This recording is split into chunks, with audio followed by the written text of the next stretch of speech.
Hi everyone, I've got the Young Turks up here and they're doing a presentation here on Trump's biggest lie about how he's saying he didn't know Matt Whitaker.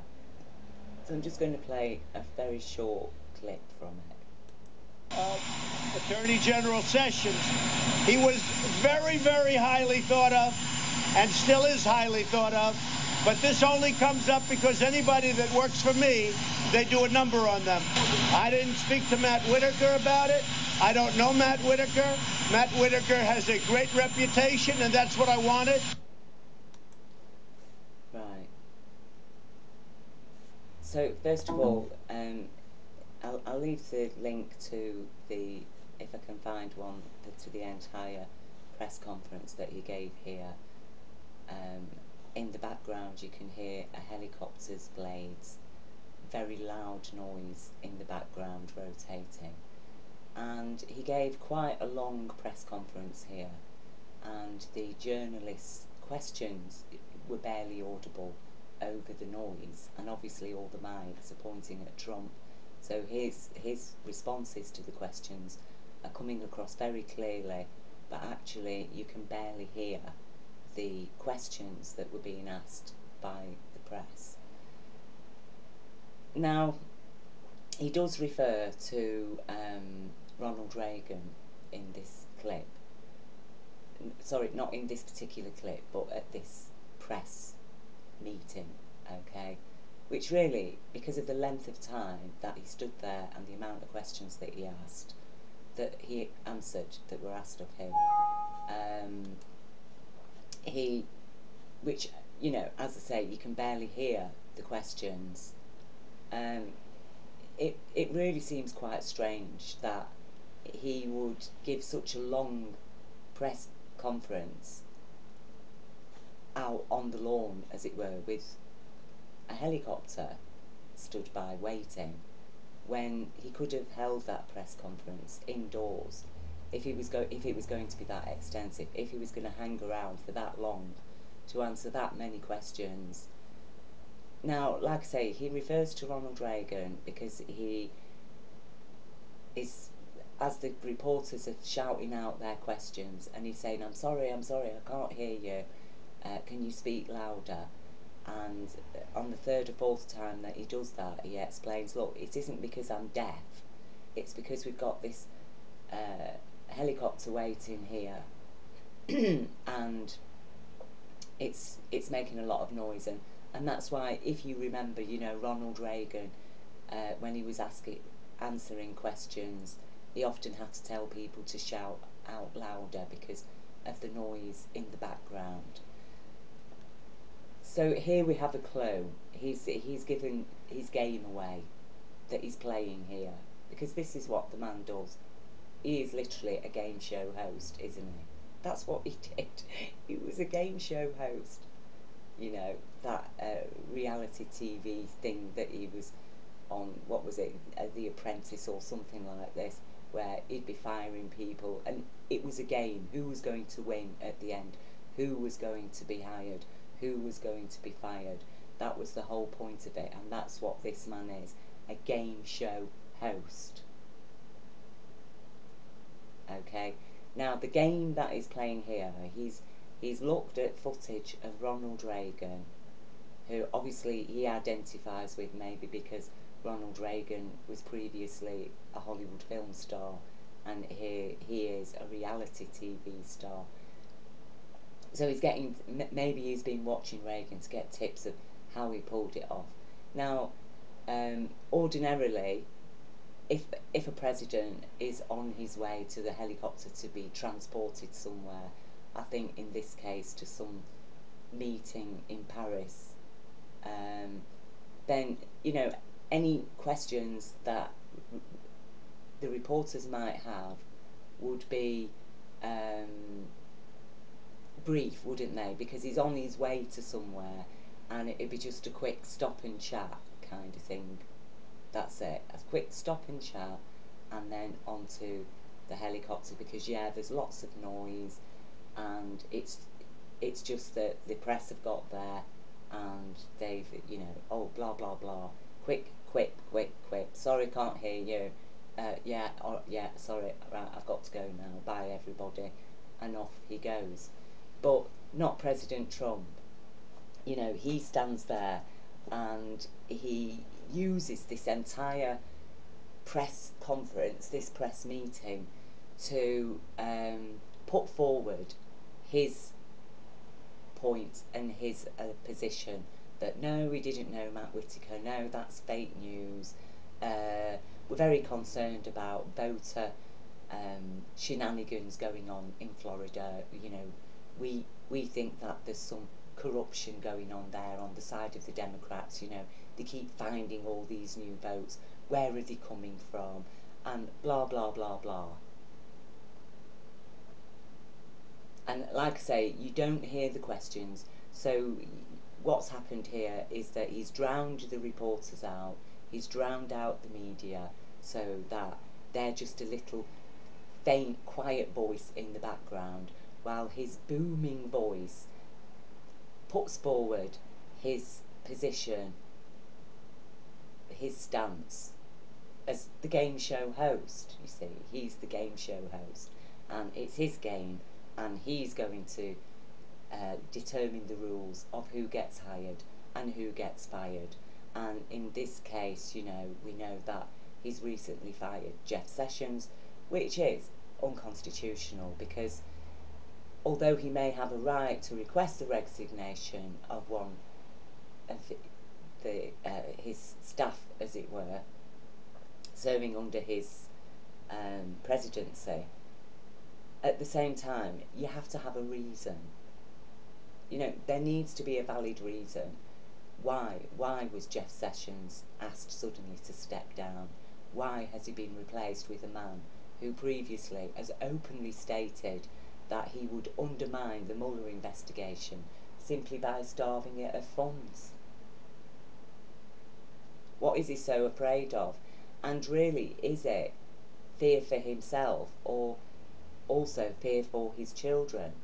Because we know that there's investigations going on, that this investigation also includes his children. Corruption going on there. We're looking at a president who has not released his tax returns. Apparently his tax returns, unlike any other previous president in the whole history of America, his tax returns are too complicated for the public to understand. For anybody to understand, his tax returns are too complicated. Really? Really? When there's hundreds of thousands of people being unlawfully removed from the electoral register, and that includes 92-year-old, a 92-year-old lady, a cousin of Martin Luther King Jr., who campaigned with him, who had civil rights meetings in her house, who for a large portion of her life lived in a country that operated a system of apartheid, where she was not even allowed to sit on a certain seat of a bus. Christine Jordan. She went to vote with her granddaughter. Her granddaughter took her to vote and she was refused. She'd been taken off the electoral register. Martin Luther King's cousin, 92 years old. That is a disgrace. It is a national disgrace that this lady was removed. And she was just one of over, what, 300,000 people. So here's the lady, 92-year-old Georgia grandmother, purged from the voter rolls. And, you know, Greg Palast has done an absolutely fantastic job on it, in exposing this, and I did purchase his video, the best democracy money can buy, and he has exposed it. And I must admit, I was disgusted at the time that none of the mainstream media were picking up on this, were discussing it, and that at the end of the day it was down to Greg Palast to expose this and to do the groundwork and the legwork of making his movie, his film, to show people what is going on. And, you know, this, as I say, this lady was just one of many. And really, when it comes to American citizens, you know, the elderly, as many black Americans are already aware, they are royalty, aren't they? They are the royalty of society. She's fought so hard throughout her life for her civil rights, and then at the age, and she's suffered so much. You know, she's lost her cousin, a close family friend. She's witnessed such horror and suffering against her people for no other reason than they were black, and for centuries had been judged as inferior human beings, fit only to be used as slaves. And even when they were granted their rights, regularly being lynched because they voted. Okay, so I think we need a reminder of exactly what I'm talking about here. So here we are. Okay, Florida election day massacre and lynching. This is what happened. This is America's history. That a free individual, a person who's been granted their rights to vote, this is what happened to them. Okay, that is what this lady has lived through. That was her childhood. Okay, that was her childhood. And this is why it's so important, and I am sick of the media talking about, oh, well, you know, we're having a recount. There needs to be a recount because certain votes weren't counted and blah, blah, blah. And then we've got Donald Trump there saying, oh, where have all these new votes suddenly come from? It's fraud, it's electoral fraud. No, sorry, let's forget about the recount. Let's talk about the 350,000 people in Florida that were denied their rights to vote. Let's talk about it. Let us talk about this, that is again showing its ugly face in America under this game show host president, with his game show host talk, his packs of lies, the criminal activity that he is trying now to cover up by unlawfully firing Jeff Sessions, who, you know, really, I can't say I'm enamoured of the guy. He's a hard-line right-winger through and through, isn't he? A Republican through and through. He belongs to that age, antiquated consciousness of people who still bemoan the days that they've lost. Oh, if only we could return to making America great again, when we just had slaves to do our bidding, and every white man could give himself the star of superiority just by looking at his black enslaved brother. Oh, but he's not a brother. He's an inferior human being, there to pollute the white race with his disgusting skin colour. It's outrageous, and it is blatantly racist. And then we have that same president who turns around and actually calls a black journalist racist for questioning him about his actually racist attitude. I'm sorry, what can I say? I have so much respect for this lady and the black people of America, that how tolerant they have been. When I witness the kerfuffle, the uproar from these Republicans at the slightest thing, you know, there was a big hoo-ha. Oh, President Clinton lied.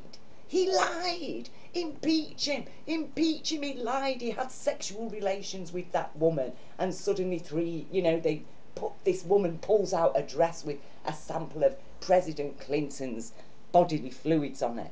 I mean, and then he's gone. And yet we have to tolerate this. This lady has to tolerate losing her vote. The whole of the media should have been up in arms about this. She is every bit and even more important than Jeff Sessions. What she's people like her that made America great. People like this lady and her granddaughter, they are the people who made America great. They are the people who broke, literally their backs were broken to build New York.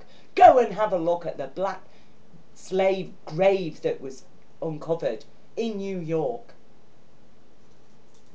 Think about it. Many of those bodies, skeletons that they recovered, were young teenagers, and the manner of death had been through their spinal cord being pushed up into their brain because they'd had such a heavy load dumped onto their heads. And you want to talk about making America great? And this lady was denied her vote? It is outrageous. And, you know, this is why, although, again, I'll say, yes, thank you, Young Turks. I do appreciate you. I do regularly share your news comments. Okay, I'm sorry, I'm on a very low income.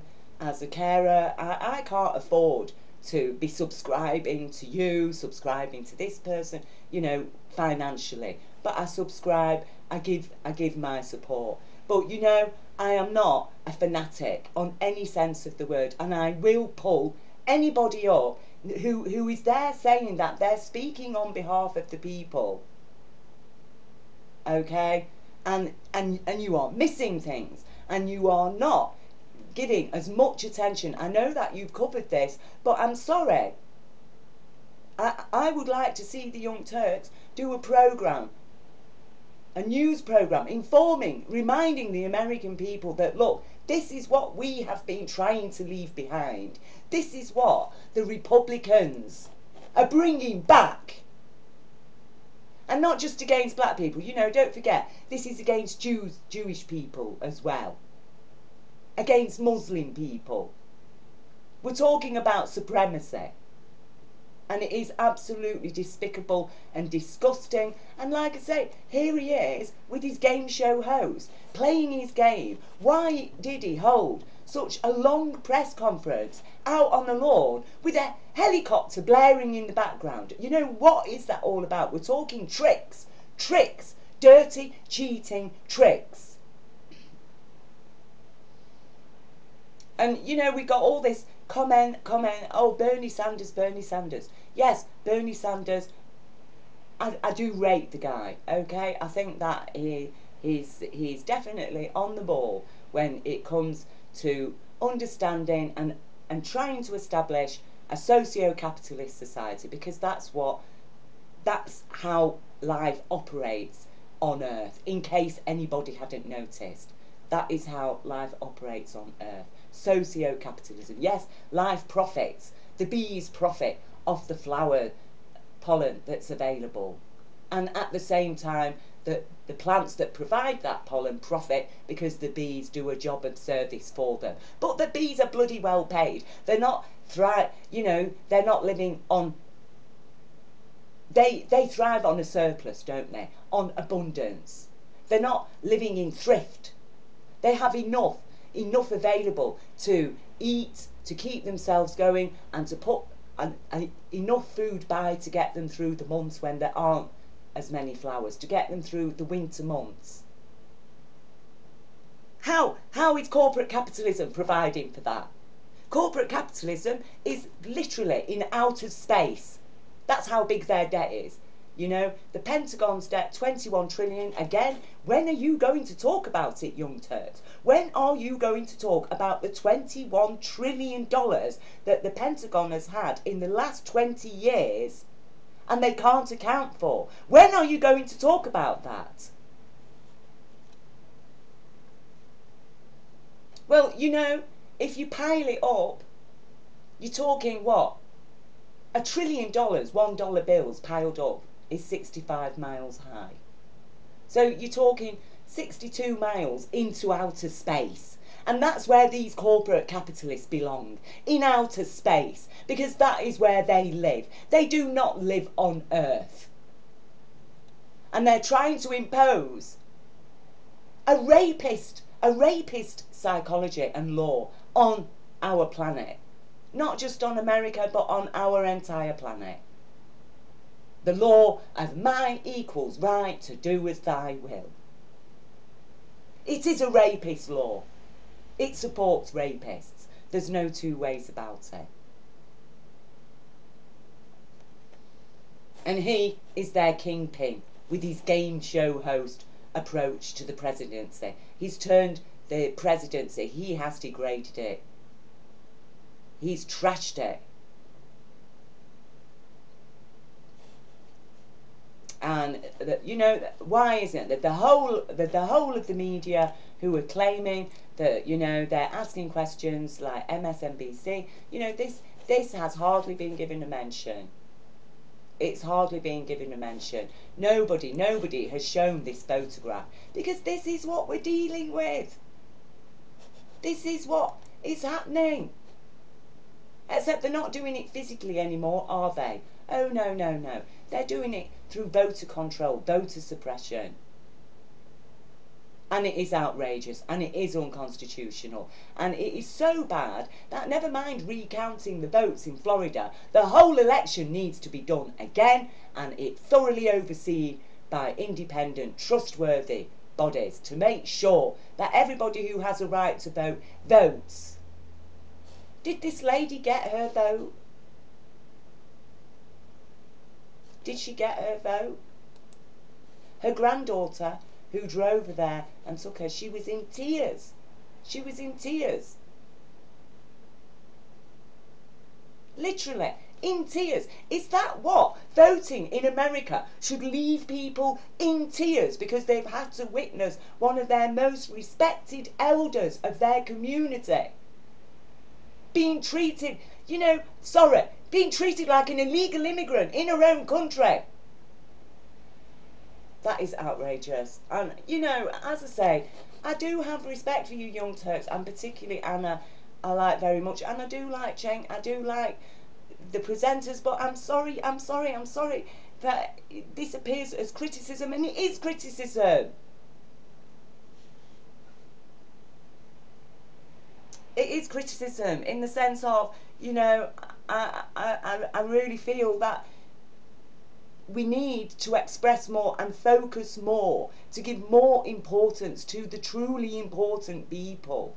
He is not really a truly important person, is he? In the sense of, he's lied, he you know, we still haven't seen his tax returns, he's indulged in nepotism, his family members of the White House is full of his family members, sycophants, you know, you've got a Fox News presenter standing up with him, on stage in support of him.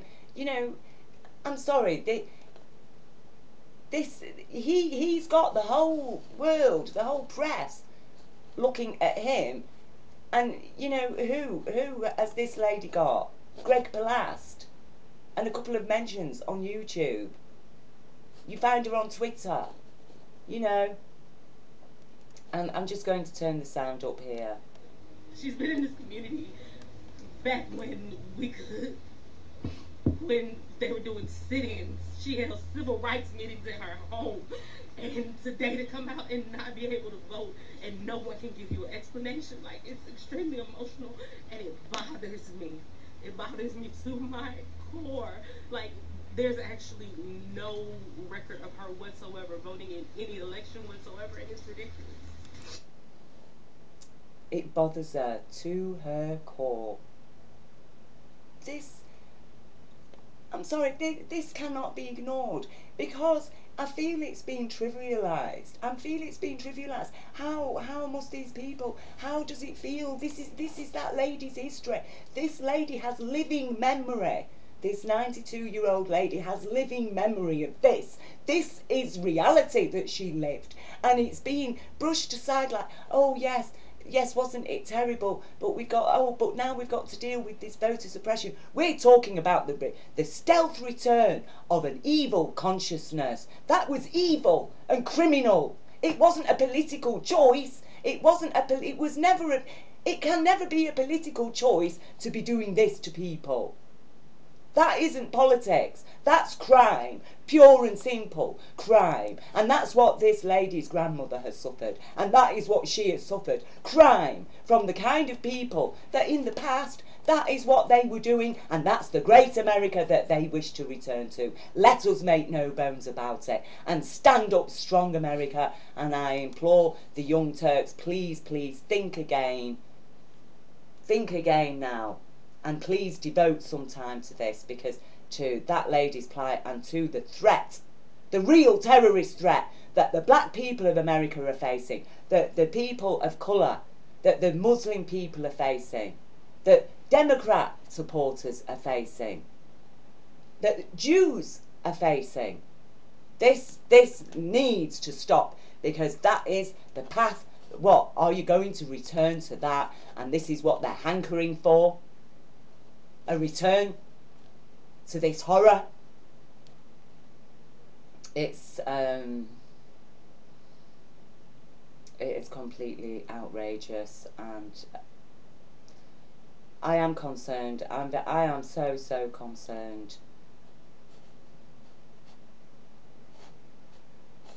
And you know, I'm sorry, you Young Turks, please get this sorted out. Please address it. Please remind the people of what these people suffered. What they suffered. And it has been trivialised as like, oh, an unfortunate part of history, when it was the history that America was built on. The very foundations of New York are built on it.